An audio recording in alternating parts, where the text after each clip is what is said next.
पार्वती प्रियपुत्राय पूर्वा सन्ध्या प्रवर्तते। उत्तिष्ठ गजराज्यास्य कर्तव्यं लोकपालनम्। उत्तिष्ठोत्तिष्ठ विघ्नेश उत्तिष्ठ गणनायक। उत्तिष्ठ गिरिजापुत्रा जगतां मङ्गलं कुरु। श्रीकाणिपाकवरसिद्धिविनायकत्वं प्रीत्याद्य जागृहि कुरु प्रियमङ्गलानि। त्रैलोक्यरक्षणकराणि महोज्ज्वलानि। श्रीमद्विनायक विभो तव सुप्रभातम्। श्रीमद्विहारपुरवास शिवात्मजात कूपोद्भवाद्भुतविलास स्वयंभुमूर्ते। Shridev शङ्खलिखिताश्रितपादपद्मा।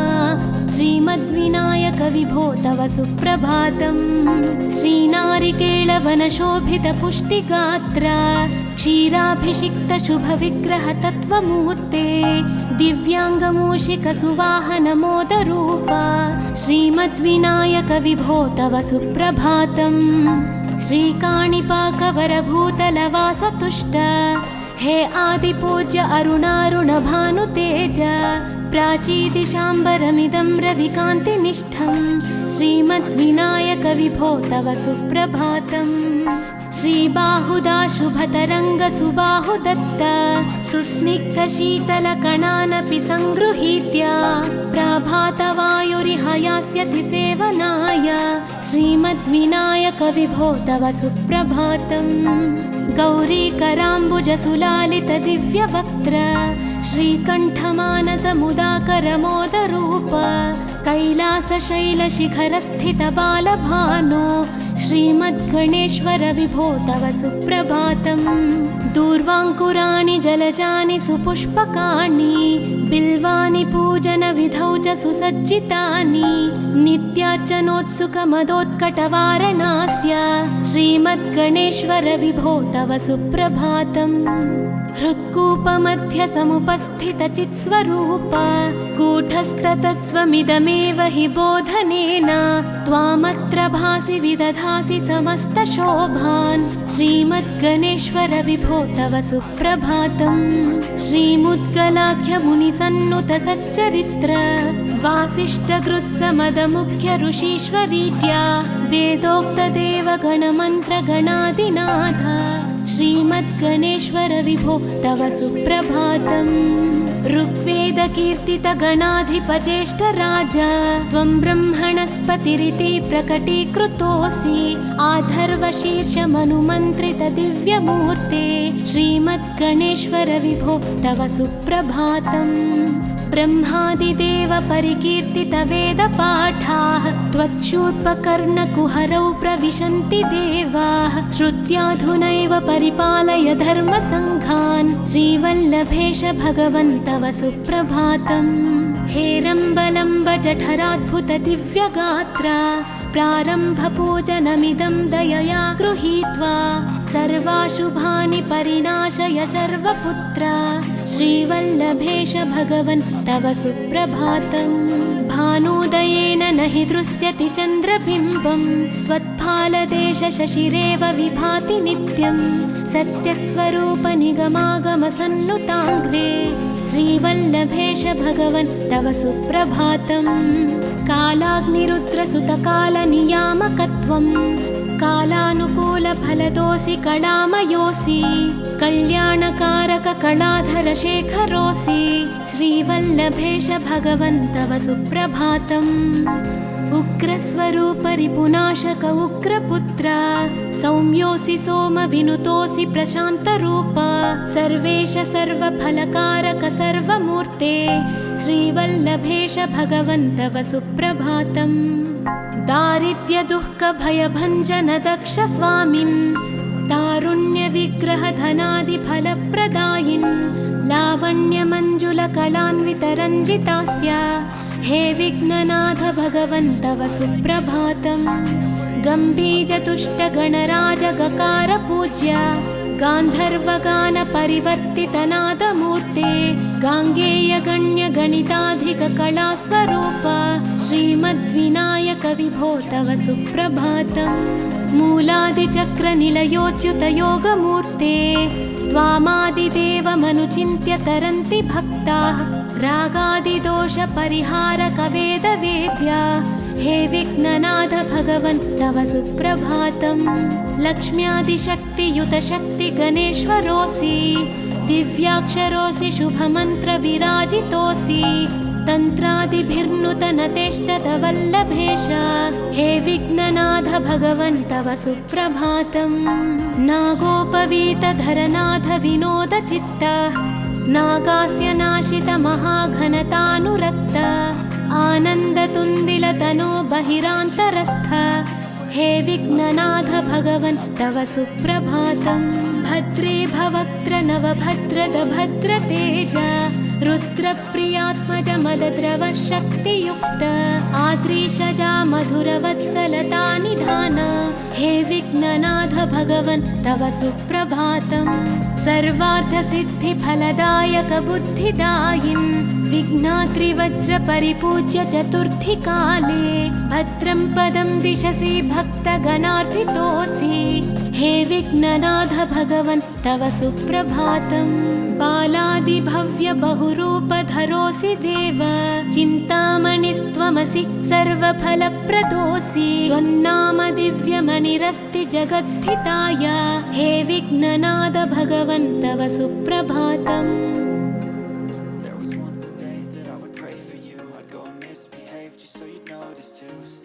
Up and down from across the room. Damn, what a hell of a view. I feel good, you look great, I like you. Parvati प्रियपुत्राय पूर्वा सन्ध्या प्रवर्तते उत्तिष्ठ गजराज्यस्य कर्तव्यं लोकपालनम्। उत्तिष्ठोत्तिष्ठ विघ्नेश उत्तिष्ठ गणनायक उत्तिष्ठ गिरिजापुत्रा जगतां मङ्गलं कुरु। श्रीकाणिपाकवरसिद्धिविनायकत्वं प्रीत्या त्यजागृहि कुरु प्रियमङ्गलानि त्रैलोक्यरक्षणकराणि महोज्ज्वलानि श्रीमद्विनायक विभो तव सुप्रभातम्। श्रीमद्विहारपुरवास शिवात्मजात कूपोद्भवाद्भुतविलास स्वयंभुमूर्ते श्रीदेव शङ्खलिखिताश्रितपादपद्मा श्रीमद्विनायक विभो तव सुप्रभातम्। श्रीनारिकेळवनशोभितपुष्टिगात्र क्षीराभिषिक्त शुभविग्रह तत्त्वमूर्ते दिव्याङ्गमूषिक सुवाहन मोदरूप श्रीमद्विनायक विभो तव सुप्रभातम्। श्रीकाणिपाकवरभूतलवासतुष्ट हे आदिपूज्य अरुणारुण भानुतेज प्राचीदिशाम्बरमिदं रविकान्तिनिष्ठं श्रीमद्विनायक विभो तव सुप्रभातम्। श्रीबाहुदा शुभतरङ्ग सुबाहुदत्त सुस्निग्धशीतलकणानपि सङ्गृहीत्य प्राभातवायुरिह यास्यति सेवनाय श्रीमद्विनायक विभो तव सुप्रभातम्। गौरीकराम्बुजसुलालित दिव्यवक्त्र श्रीकण्ठमानसमुदाकरमोदरूप कैलासशैलशिखरस्थित बालभानो श्रीमद्गणेश्वर विभो तव सुप्रभातम्। दूर्वाङ्कुराणि जलजानि सुपुष्पकाणि बिल्वानि पूजनविधौ च सुसज्जितानि नित्यार्चनोत्सुकमदोत्कटवारणास्य श्रीमद्गणेश्वर विभो तव सुप्रभातम्। हृत्कूपमध्य समुपस्थितचित्स्वरूप कूटस्थतत्त्वमिदमेव हि बोधनेन त्वामत्र भासि विदधासि समस्तशोभान् श्रीमद्गणेश्वर विभो तव सुप्रभातम्। श्रीमुद्गलाख्यमुनिसन्नुत सच्चरित्र वासिष्ठकृत्समदमुख्य ऋषीश्वरीत्या वेदोक्तदेवगणमन्त्रगणादिनाथ श्रीमद्गणेश्वर विभो तव सुप्रभातम्।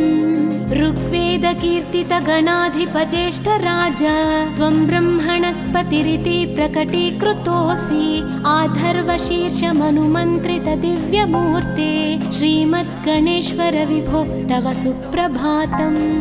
ब्रह्मादिदेव परिकीर्तितवेदपाठाः त्वच्छूर्पकर्णकुहरौ प्रविशन्ति देवाः श्रुत्याधुनैव परिपालय धर्मसङ्घान् श्रीवल्लभेश भगवन् तव सुप्रभातम् हेरम्बलम्ब जठराद्भुत दिव्यगात्रा प्रारम्भपूजनमिदं दयया गृहीत्वा सर्वाशुभानि परिनाशय सर्वपुत्रा श्रीवल्लभेश भगवन् तव सुप्रभातम् भानुदयेन न हि दृश्यति चन्द्रबिम्बं त्वत्फालदेश शशिरेव विभाति नित्यं सत्यस्वरूप निगमागमसन्नुताङ्घ्रे श्रीवल्लभेश भगवन् तव सुप्रभातम् कालाग्निरुद्रसुतकालनियामकत्वं कालानुकूलफलदोऽसि कलामयोऽसि कल्याणकारक कलाधरशेखरोऽसि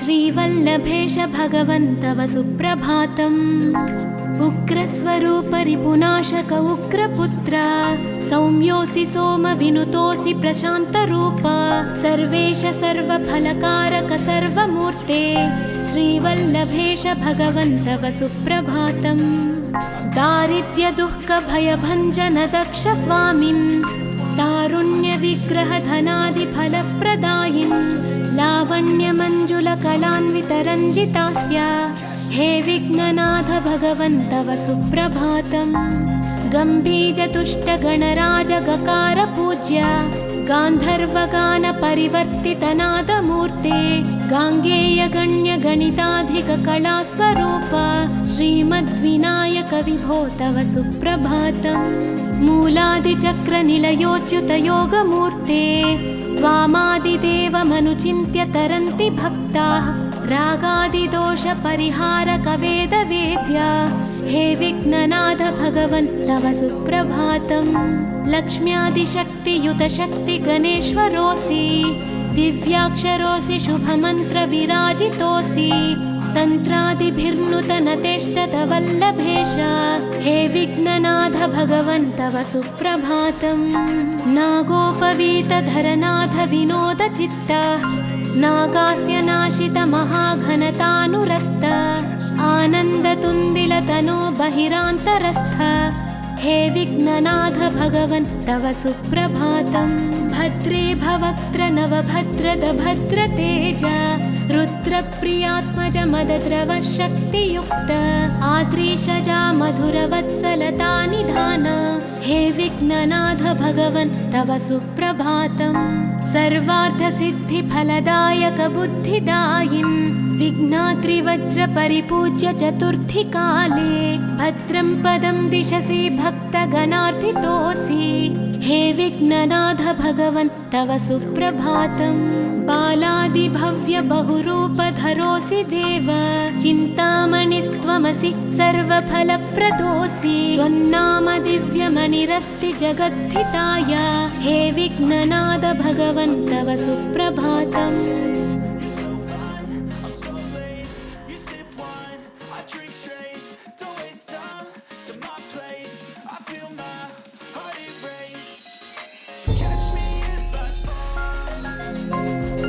पार्वती प्रियपुत्राय पूर्वा सन्ध्या प्रवर्तते उत्तिष्ठ गजराज्यस्य कर्तव्यं लोकपालनम् उत्तिष्ठोत्तिष्ठ विघ्नेश उत्तिष्ठ गणनायक उत्तिष्ठ गिरिजापुत्रा जगतां मङ्गलं कुरु श्रीकाणिपाकवरसिद्धिविनायकत्वं प्रीत्याद्य जागृहि कुरु प्रियमङ्गलानि त्रैलोक्यरक्षणकराणि महोज्ज्वलानि श्रीमद्विनायक विभो तव सुप्रभातम् श्रीमद्विहारपुरवास शिवात्मजात कूपोद्भवाद्भुतविलास स्वयंभूमूर्ते श्रीदेव शङ्खलिखिताश्रितपादपद्मा श्रीमद्विनायक विभो तव सुप्रभातम् श्रीनारिकेळवनशोभितपुष्टिगात्र क्षीराभिषिक्त शुभविग्रह तत्त्वमूर्ते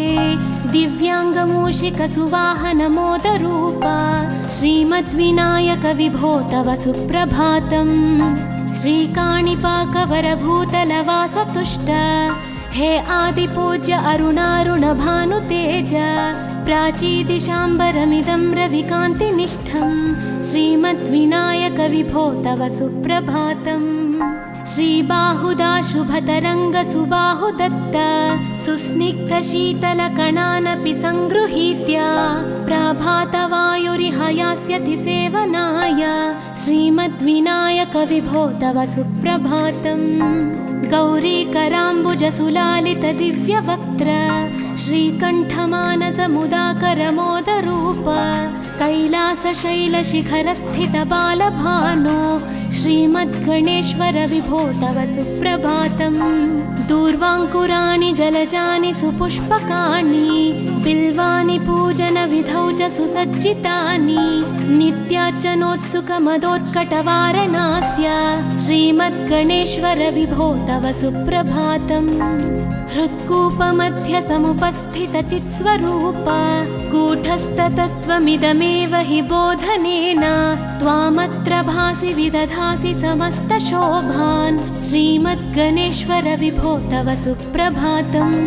श्रीमुद्गलाख्यमुनिसन्नुत सच्चरित्र वासिष्ठगृत्समदमुख्य ऋषीश्वरीड्या वेदोक्तदेवगणमन्त्रगणादिनाथ श्रीमद्गणेश्वर विभो तव सुप्रभातम्। ऋग्वेदकीर्तितगणाधिपज्येष्ठराज त्वं ब्रह्मणस्पतिरिति प्रकटीकृतोऽसि आधर्वशीर्षमनुमन्त्रितदिव्यमूर्ते श्रीमद्गणेश्वर विभो तव सुप्रभातम्। ब्रह्मादिदेव परिकीर्तितवेदपाठाः त्वच्छूर्पकर्णकुहरौ प्रविशन्ति देवाः श्रुत्याधुनैव परिपालय धर्मसङ्घान् श्रीवल्लभेश भगवन् तव सुप्रभातम्।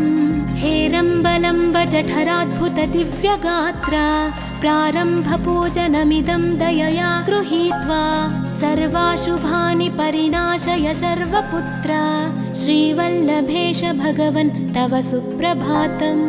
भानुदयेन न हि दृश्यति चन्द्रबिम्बं त्वत्फालदेशशशिरेव विभाति नित्यं सत्यस्वरूपनिगमागमसन्नुताङ्घ्रे श्रीवल्लभेश भगवन् तव सुप्रभातम्। कालाग्निरुद्रसुतकालनियामकत्वं कालानुकूलफलदोऽसि कलामयोऽसि कल्याणकारककलाधरशेखरोऽसि श्रीवल्लभेश भगवन् तव सुप्रभातम्। उग्रस्वरूपरिपुनाशक उग्रपुत्र सौम्योऽसि सोमविनुतोऽसि प्रशान्तरूप सर्वेश सर्वफलकारक सर्वमूर्ते श्रीवल्लभेश भगवन् तव सुप्रभातम्।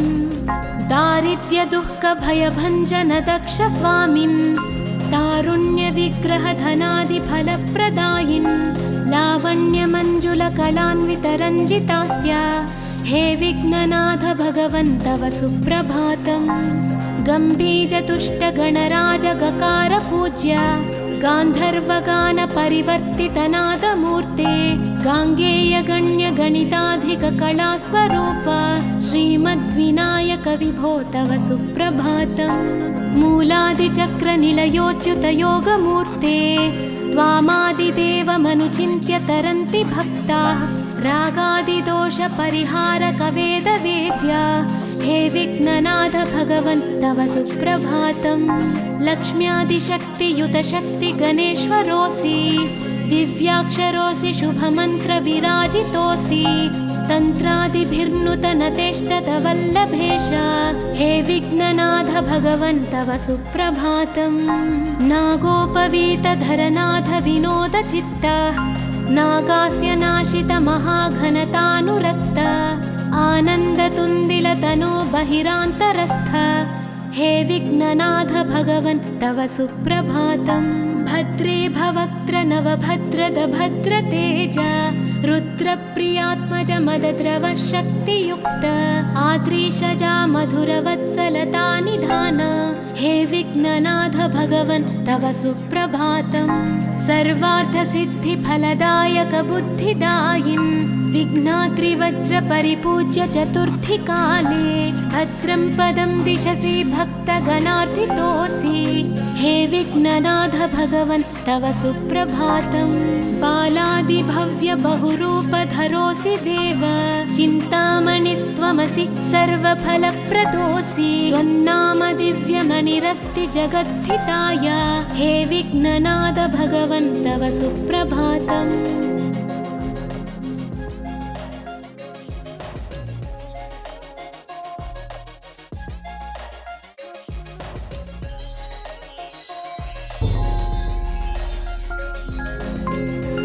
पार्वती प्रियपुत्राय पूर्वा सन्ध्या प्रवर्तते उत्तिष्ठ गजराज्यस्य कर्तव्यं लोकपालनम् उत्तिष्ठोत्तिष्ठ विघ्नेश उत्तिष्ठ गणनायक उत्तिष्ठ गिरिजापुत्रा जगतां मङ्गलं कुरु श्रीकाणिपाकवरसिद्धिविनायकत्वं प्रीत्याद्यजागृहि कुरु प्रियमङ्गलानि त्रैलोक्यरक्षणकराणि महोज्ज्वलानि श्रीमद्विनायक विभो तव सुप्रभातम् श्रीमद्विहारपुरवास शिवात्मजाता कूपोद्भवाद्भुतविलास स्वयंभूमूर्ते श्रीदेव शङ्खलिखिताश्रितपादपद्मा श्रीमद्विनायक विभो तव सुप्रभातम् श्रीनारिकेळवनशोभितपुष्टिगात्र क्षीराभिषिक्त शुभविग्रह तत्त्वमूर्ते दिव्याङ्गमूषिकसुवाहनमोदरूपा श्रीमद्विनायक विभो तव सुप्रभातम् श्रीकाणिपाकवरभूतलवासतुष्ट हे आदिपूज्य अरुणारुणभानुतेज प्राचीदिशाम्बरमिदं रविकान्तिनिष्ठं श्रीमद्विनायक विभो तव सुप्रभातम् श्रीबाहुदा शुभतरङ्गसुबाहुदत्त सुस्निग्धशीतलकणानपि सङ्गृहीत्य प्रभातवायुरिहयास्यति सेवनाय श्रीमद्विनायक विभो तव सुप्रभातम् गौरीकराम्बुजसुलालितदिव्यवक्त्र श्रीकण्ठमानसमुदाकरमोदरूप कैलासशैलशिखरस्थितबालभानो श्रीमद्गणेश्वर विभो तव सुप्रभातम् दूर्वाङ्कुराणि जलजानि सुपुष्पकाणि बिल्वानि पूजनविधौ च सुसज्जितानि नित्यार्चनोत्सुकमदोत्कटवारणास्य श्रीमद्गणेश्वर विभो तव सुप्रभातम् हृत्कूपमध्यसमुपस्थितचित्स्वरूप कूटस्थतत्त्वमिदमेव हि बोधनेन त्वामत्र भासि विदधासि समस्तशोभान् श्रीमद्गणेश्वर विभो तव सुप्रभातम् श्रीमुद्गलाख्यमुनिसन्नुतसच्चरित्र वासिष्ठकृत्समदमुख्य ऋषीश्वरीत्या वेदोक्तदेवगणमन्त्रगणादिनाथ श्रीमद्गणेश्वर विभो तव सुप्रभातम् ऋग्वेदकीर्तितगणाधिपज्येष्ठराज त्वं ब्रह्मणस्पतिरिति प्रकटीकृतोऽसि आधर्वशीर्षमनुमन्त्रितदिव्यमूर्ते श्रीमद्गणेश्वर विभो तव सुप्रभातम् ब्रह्मादिदेव परिकीर्तितवेदपाठाः त्वच्छूर्पकर्णकुहरौ प्रविशन्ति देवाः श्रुत्याधुनैव परिपालय धर्मसङ्घान् श्रीवल्लभेश भगवन् तव सुप्रभातम् हेरम्बलम्ब जठराद्भुत दिव्यगात्र प्रारम्भपूजनमिदं दयया गृहीत्वा सर्वाशुभानि परिणाशय सर्वपुत्र श्रीवल्लभेश भगवन् तव सुप्रभातम् भानुदयेन न हि दृश्यति चन्द्रबिम्बं त्वत्फालदेश शशिरेव विभाति नित्यं सत्यस्वरूप निगमागमसन्नुताङ्घ्रे श्रीवल्लभेश भगवन् तव सुप्रभातम् कालाग्निरुद्रसुतकालनियामकत्वं कालानुकूलफलदोऽसि कलामयोऽसि कल्याणकारककलाधरशेखरोऽसि श्रीवल्लभेश भगवन् तव सुप्रभातम् उग्रस्वरूपरिपुनाशक उग्रपुत्र सौम्योऽसि सोमविनुतोऽसि प्रशान्तरूप सर्वेश सर्वफलकारक सर्वमूर्ते श्रीवल्लभेश भगवन् तव सुप्रभातम्।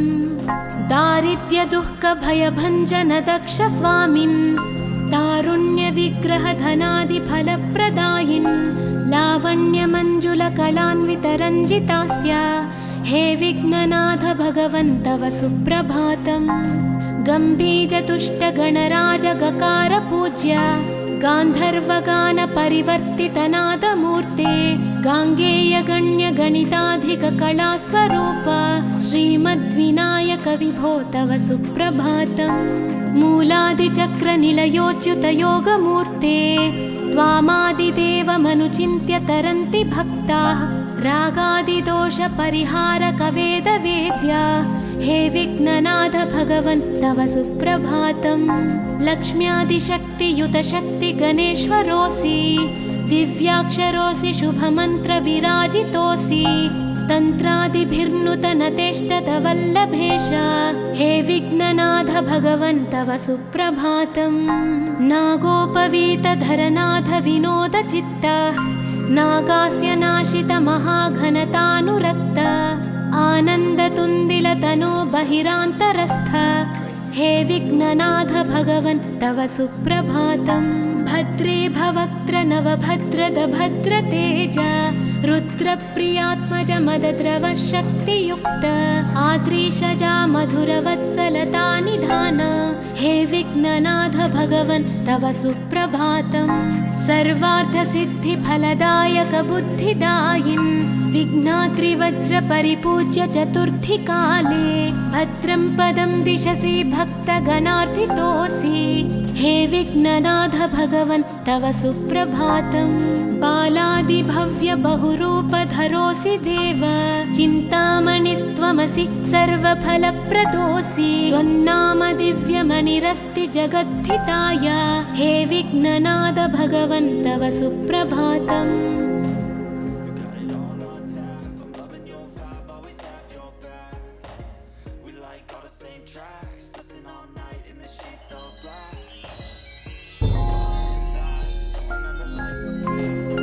पार्वती प्रियपुत्राय पूर्वा सन्ध्या प्रवर्तते उत्तिष्ठ गजराज्यस्य कर्तव्यं लोकपालनम्। उत्तिष्ठोत्तिष्ठ विघ्नेश उत्तिष्ठ गणनायक उत्तिष्ठ गिरिजापुत्रा जगतां मङ्गलं कुरु। श्रीकाणिपाकवरसिद्धिविनायकत्वं प्रीत्याद्य जागृहि कुरु प्रियमङ्गलानि त्रैलोक्यरक्षणकराणि महोज्ज्वलानि श्रीमद्विनायक विभो तव सुप्रभातम्। श्रीमद्विहारपुरवास शिवात्मजात कूपोद्भवाद्भुतविलास स्वयंभुमूर्ते श्रीदेव शङ्खलिखिताश्रितपादपद्मा श्रीमद्विनायक विभो तव सुप्रभातम्। श्रीनारिकेळवनशोभितपुष्टिगात्र क्षीराभिषिक्तशुभविग्रहतत्त्वमूर्ते दिव्याङ्गमूषिकसुवाहनमोदरूप श्रीमद्विनायक विभो तव सुप्रभातम्। श्रीकाणिपाकवरभूतलवासतुष्ट हे आदिपूज्य अरुणारुणभानुतेज प्राचीदिशाम्बरमिदं रविकान्तिनिष्ठं श्रीमद्विनायक विभो तव सुप्रभातम्। श्रीबाहुदा शुभतरङ्गसुबाहुदत्त सुस्निग्धशीतलकणानपि सङ्गृहीत्य प्राभातवायुरिहयास्यति सेवनाय श्रीमद्विनायक विभो तव सुप्रभातम्। गौरीकराम्बुजसुलालितदिव्यवक्त्र श्रीकण्ठमानसमुदाकरमोदरूप कैलासशैलशिखरस्थितबालभानो श्रीमद्गणेश्वर विभो तव सुप्रभातम्। दूर्वाङ्कुराणि जलजानि सुपुष्पकाणि बिल्वानि पूजनविधौ च सुसज्जितानि नित्यार्चनोत्सुकमदोत्कटवारणास्य श्रीमद्गणेश्वर विभो तव सुप्रभातम्। हृत्कूपमध्यसमुपस्थितचित्स्वरूप कूटस्थतत्त्वमिदमेव हि बोधनेन त्वामत्र भासि विदधासि समस्तशोभान् श्रीमद्गणेश्वर विभो तव तव सुप्रभातम् श्रीमुद्गलाख्यमुनिसन्नुत सच्चरित्र वासिष्ठगृत्समदमुख्य ऋषीश्वरीट्या वेदोक्तदेवगणमन्त्रगणादिनाथ श्रीमद्गणेश्वर विभो तव सुप्रभातम् ऋग्वेदकीर्तितगणाधिपज्येष्ठ राजा त्वं ब्रह्मणस्पतिरिति प्रकटीकृतोऽसि आधर्वशीर्षमनुमन्त्रित दिव्यमूर्ते श्रीमद्गणेश्वर विभो तव सुप्रभातम् ब्रह्मादिदेव परिकीर्तित वेदपाठाः त्वच्छूर्पकर्णकुहरौ प्रविशन्ति देवाः श्रुत्याधुनैव परिपालय धर्मसङ्घान् श्रीवल्लभेश भगवन् तव सुप्रभातम् हेरम्बलम्ब जठराद्भुत दिव्यगात्रा प्रारम्भपूजनमिदं दयया गृहीत्वा सर्वाशुभानि परिनाशय सर्वपुत्रा श्रीवल्लभेश भगवन् तव सुप्रभातम् भानुदयेन न हि दृश्यति चन्द्रबिम्बं त्वत्फालदेश शशिरेव विभाति नित्यं सत्यस्वरूप निगमागमसन्नुताङ्घ्रे श्रीवल्लभेश भगवन् तव सुप्रभातम् कालाग्निरुद्रसुतकालनियामकत्वं कालानुकूलफलदोऽसि कलामयोऽसि कल्याणकारक कलाधर शेखरोऽसि श्रीवल्लभेश भगवन् तव सुप्रभातम् उग्रस्वरूप रिपुनाशक उग्रपुत्र सौम्योऽसि सोमविनुतोऽसि प्रशान्तरूप सर्वेश सर्वफलकारक सर्वमूर्ते श्रीवल्लभेश भगवन् तव सुप्रभातम् दारिद्र्य दुःख भयभञ्जन दक्ष स्वामिन् तारुण्य विग्रह धनादि फलप्रदायिन् लावण्य मंजुल कलान्वित रञ्जितास्य हे विघ्ननाथ भगवन् तव सुप्रभातम् गम्भीर तुष्ट गणराज गकार पूज्य गान्धर्वगान परिवर्तित नादमूर्ते गाङ्गेय गण्य गणिताधिक कलास्वरूप श्रीमद्विनायक विभो तव सुप्रभातम् मूलादिचक्र निलयोच्युत योगमूर्ते त्वामादिदेवमनुचिन्त्य तरन्ति भक्ताः रागादिदोष परिहारक वेदवेद्या हे विघ्ननाथ भगवन् तव सुप्रभातम् लक्ष्म्यादिशक्तियुत शक्ति गणेश्वरोऽसि दिव्याक्षरोऽसि शुभमन्त्र विराजितोऽसि तन्त्रादिभिर्नुत नतेष्टत वल्लभेश हे विघ्ननाथ भगवन् तव सुप्रभातम् नागोपवीत धरनाथ विनोद चित्त नागास्य नाशित महाघनतानुरक्त आनन्दतुन्दिल तनो बहिरान्तरस्थ हे विघ्ननाथ भगवन् तव सुप्रभातम् भद्रे भवक्त्र नवभद्रद भद्रतेज रुद्रप्रियात्मज मदद्रव शक्तियुक्त आद्रीशजा मधुरवत्सलता निधान हे विघ्ननाथ भगवन् तव सुप्रभातम् सर्वार्थसिद्धिफलदायक बुद्धिदायिन् विघ्नात्रिवज्र परिपूज्य चतुर्थी काले भद्रं पदं दिशसि भक्तगणार्थितोऽसि हे विघ्ननाथ भगवन् तव सुप्रभातम् बालादिभव्य बहुरूपधरोऽसि देव चिन्तामणिस्त्वमसि सर्वफलप्रदोऽसि त्वन्नाम दिव्यमणिरस्ति जगद्धिताय हे विघ्ननाथ भगवन् तव सुप्रभातम्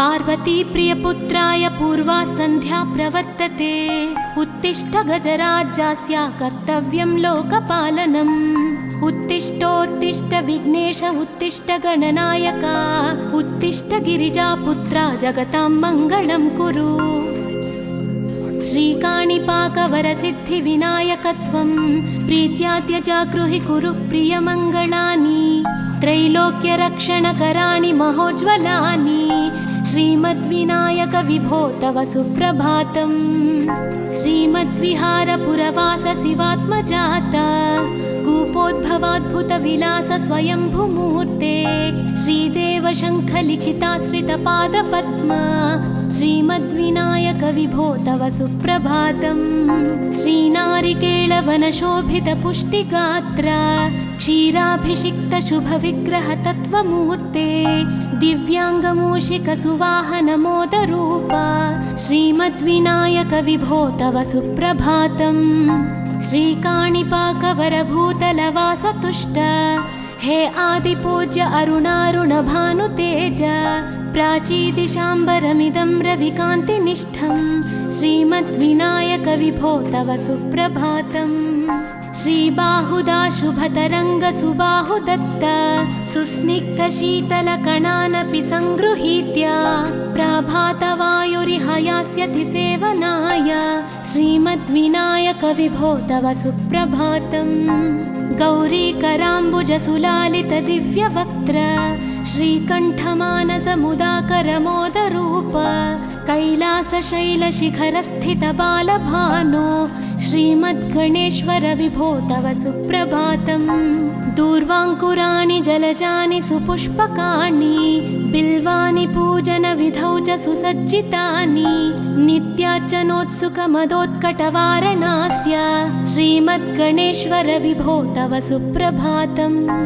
हृत्कूपमध्यसमुपस्थितचित्स्वरूप कूटस्थतत्त्वमिदमेव हि बोधनेन त्वामत्र भासि विदधासि समस्तशोभान् श्रीमद्गणेश्वर विभो तव सुप्रभातम्। श्रीमुद्गलाख्यमुनिसन्नुतसच्चरित्र वासिष्ठकृत्समदमुख्य ऋषीश्वरीत्या वेदोक्तदेवगणमन्त्रगणादिनाथ श्रीमद्गणेश्वर विभो तव सुप्रभातम्। ऋग्वेदकीर्तितगणाधिपज्येष्ठराज त्वं ब्रह्मणस्पतिरिति प्रकटीकृतोऽसि आधर्वशीर्षमनुमन्त्रितदिव्यमूर्ते श्रीमद्गणेश्वर विभो तव सुप्रभातम्। ब्रह्मादिदेव परिकीर्तितवेदपाठाः त्वच्छूर्पकर्णकुहरौ प्रविशन्ति देवाः श्रुत्याधुनैव परिपालय धर्मसङ्घान् श्रीवल्लभेश भगवन् तव सुप्रभातम्।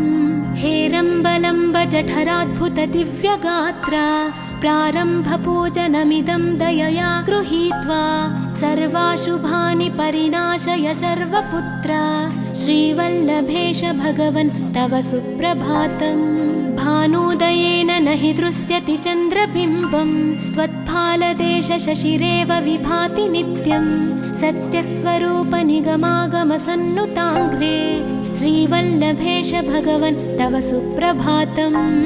कालाग्निरुद्रसुतकालनियामकत्वं कालानुकूलफलदोऽसि कलामयोऽसि कल्याणकारककलाधरशेखरोऽसि श्रीवल्लभेश भगवन् तव सुप्रभातम्।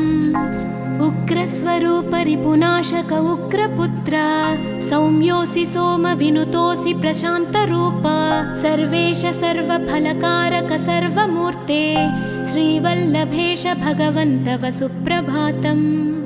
दारिद्र्यदुःखभयभञ्जन दक्ष स्वामिन् तारुण्यविग्रहधनादिफलप्रदायिन् लावण्यमञ्जुलकलान्वितरञ्जितास्य हे विघ्ननाथ भगवन् तव सुप्रभातम्।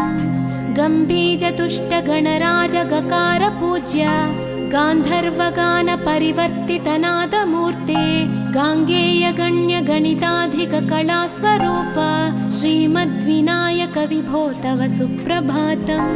मूलादिचक्रनिलयोच्युतयोगमूर्ते त्वामादिदेवमनुचिन्त्य तरन्ति भक्ताः रागादिदोषपरिहारकवेदवेद्या हे विघ्ननाथ भगवन् तव सुप्रभातम्।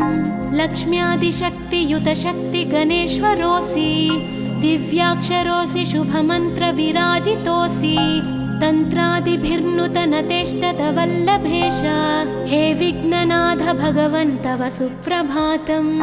नागोपवीतधरनाथ विनोदचित्त नागास्य नाशितमहाघनतानुरक्त आनन्दतुन्दिलतनो बहिरान्तरस्थ हे विघ्ननाथ भगवन् तव सुप्रभातम्। भद्रे भवक्त्र नवभद्रद भद्रतेज रुद्र आर्द्रप्रियात्मज मदद्रव शक्तियुक्त आद्रीशजा मधुरवत्सलता निधान हे विघ्ननाथ भगवन् तव सुप्रभातम् सर्वार्थसिद्धिफलदायक बुद्धिदायिन् विघ्नात्रिवज्र परिपूज्य चतुर्थी काले भद्रं पदं दिशसि भक्तगणार्थितोऽसि हे विघ्ननाथ भगवन् तव सुप्रभातम् बालादिभव्य बहुरूपधरोऽसि देव चिन्तामणिस्त्वमसि सर्वफलप्रदोऽसि त्वन्नाम दिव्यमणिरस्ति जगद्धिताय हे विघ्ननाथ भगवन् तव सुप्रभातम्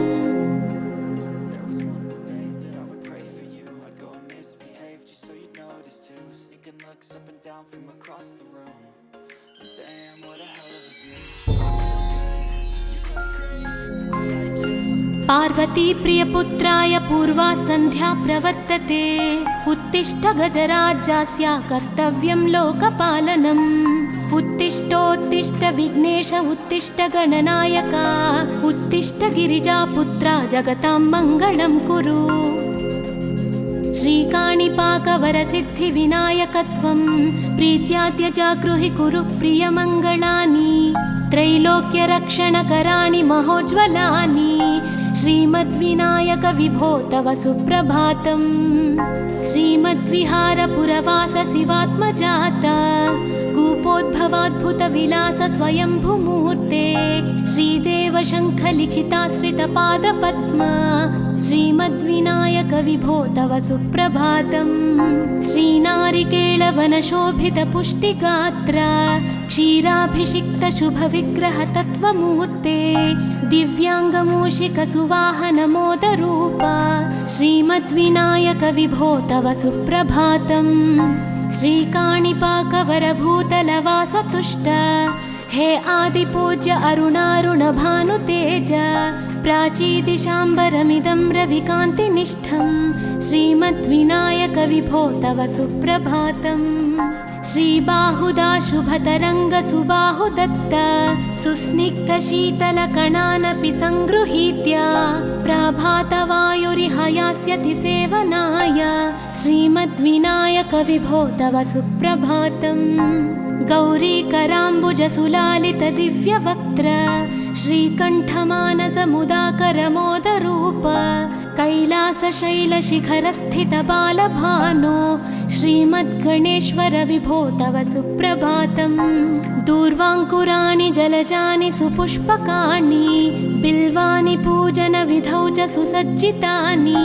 नित्यार्चनोत्सुकमदोत्कटवारणास्य श्रीमद्गणेश्वर विभो तव सुप्रभातम् हृत्कूपमध्य समुपस्थितचित्स्वरूप कूटस्थतत्त्वमिदमेव हि बोधनेन त्वामत्र भासि विदधासि समस्तशोभान् श्रीमद्गणेश्वर विभो तव सुप्रभातम् श्रीमुद्गलाख्यमुनिसन्नुत सच्चरित्र वासिष्ठकृत्समदमुख्य ऋषीश्वरीत्या वेदोक्तदेवगणमन्त्रगणादिनाथ श्रीमद्गणेश्वर विभो तव सुप्रभातम् ऋग्वेदकीर्तितगणाधिपज्येष्ठराज त्वं ब्रह्मणस्पतिरिति प्रकटीकृतोऽसि आधर्वशीर्षमनुमन्त्रित दिव्यमूर्ते श्रीमद्गणेश्वर विभो तव सुप्रभातम् ब्रह्मादिदेव परिकीर्तित वेदपाठाः त्वच्छूर्पकर्णकुहरौ प्रविशन्ति देवाः श्रुत्याधुनैव परिपालय धर्मसङ्घान् श्रीवल्लभेश भगवन् तव सुप्रभातम् हेरम्बलम्ब जठराद्भुत दिव्यगात्र प्रारम्भपूजनमिदं दयया गृहीत्वा सर्वाशुभानि परिनाशय सर्वपुत्र श्रीवल्लभेश भगवन् तव सुप्रभातम् भानुदयेन न हि दृश्यति चन्द्रबिम्बं त्वत्फालदेश शशिरेव विभाति नित्यं सत्यस्वरूप निगमागमसन्नुताङ्घ्रे श्रीवल्लभेश भगवन् तव सुप्रभातम् कालाग्निरुद्रसुतकालनियामकत्वं कालानुकूलफलदोऽसि कलामयोऽसि कल्याणकारक कलाधर शेखरोऽसि श्रीवल्लभेश भगवन् तव सुप्रभातम् उग्रस्वरूप रिपुनाशक उग्रपुत्र सौम्योऽसि सोमविनुतोऽसि प्रशान्तरूप सर्वेश सर्वफलकारक सर्वमूर्ते श्रीवल्लभेश भगवन् तव सुप्रभातम् दारिद्र्यदुःखभयभञ्जन दक्ष स्वामिन् तारुण्यविग्रहधनादिफलप्रदायिन् लावण्यमञ्जुलकलान्वितरञ्जितास्य हे विघ्ननाथ भगवन् तव सुप्रभातम् गम्भीजतुष्टगणराजगकार पूज्य गान्धर्वगानपरिवर्तितनादमूर्ते गाङ्गेयगण्यगणिताधिककलास्वरूप श्रीमद्विनायक विभो तव सुप्रभातम् मूलादिचक्रनिलयोच्युतयोगमूर्ते त्वामादिदेवमनुचिन्त्य तरन्ति भक्ताः रागादिदोषपरिहारक वेदवेद्या हे विघ्ननाथ भगवन् तव सुप्रभातम्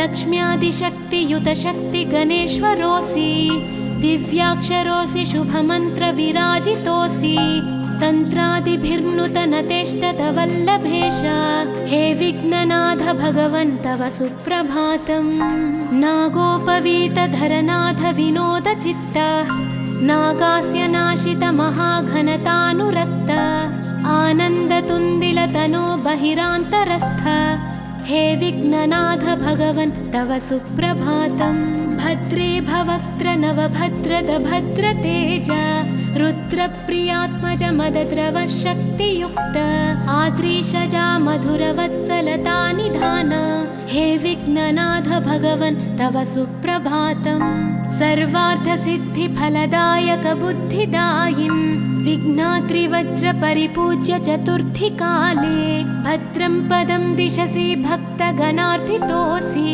हे विघ्ननाथ भगवन् तव सुप्रभातम् बालादिभव्य बहुरूपधरोऽसि देव चिन्तामणिस्त्वमसि सर्वफलप्रदोऽसि त्वन्नाम दिव्यमणिरस्ति जगद्धिताय हे विघ्ननाथ भगवन् तव सुप्रभातम्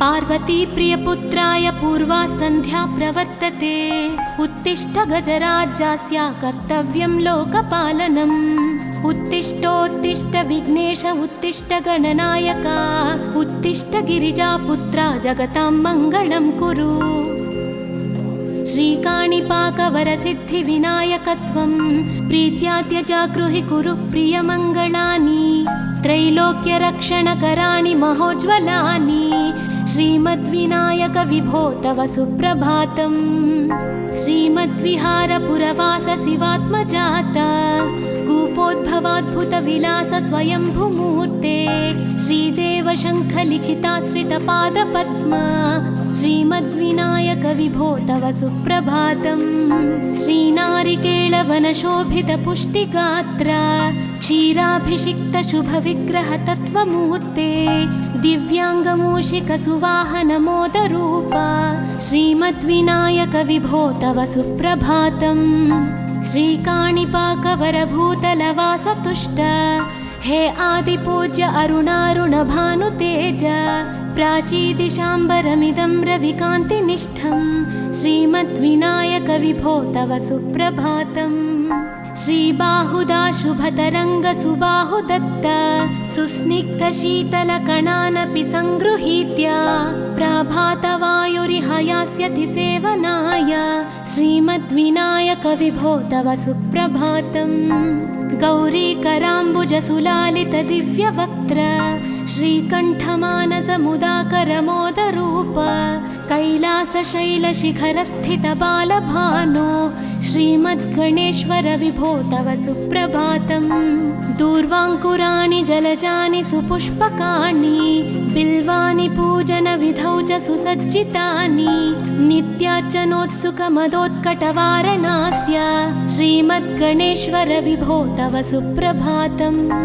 हृत्कूपमध्य समुपस्थितचित्स्वरूप कूटस्थतत्त्वमिदमेव हि बोधनेन त्वामत्र भासि विदधासि समस्तशोभान्। श्रीमद्गणेश्वर विभो तव सुप्रभातम्। श्रीमुद्गलाख्यमुनिसन्नुत सच्चरित्र वासिष्ठकृत्समदमुख्य ऋषीश्वरीड्या वेदोक्तदेवगणमन्त्रगणादिनाथ।